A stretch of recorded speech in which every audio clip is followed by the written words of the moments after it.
Since we are done for a short refresh of what we learned yesterday, let's have a short activity game that will help you have an idea of what is our new topic for today.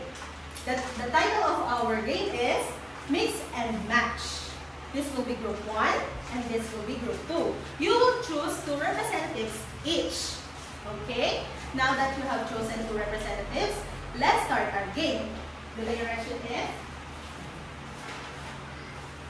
match the multiplication question terms to the correct answers of the polynomials above. Do you have any other questions? No. Okay, the 2 representatives may now come here and try.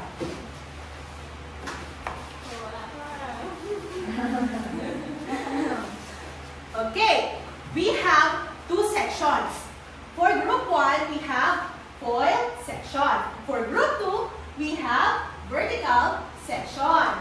And the first one who will finish it will place their palm here above the table. They have 6 choices for each group.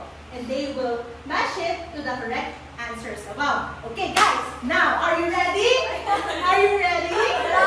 Are you ready? Yes! 1, 2, 3, go! Okay, 6 from the group 2.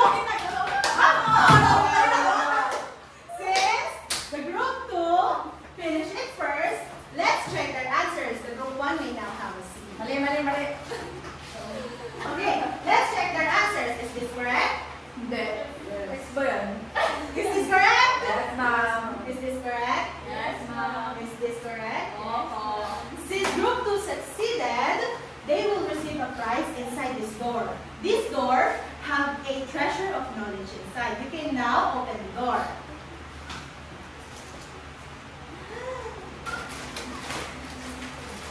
Okay, thank you guys. You may now have a seat.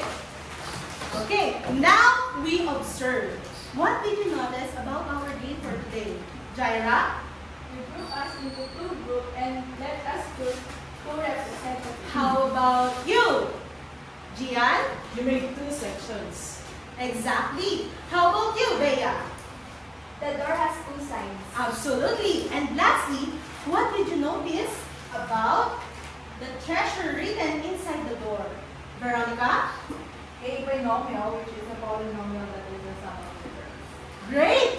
Did you notice or did you realize that we are surrounded by 2's? Yes, ma'am. Because it is related to our new topic for today. Our topic for today is multiplication of binomials in 2 methods. The FOIL method and the vertical method.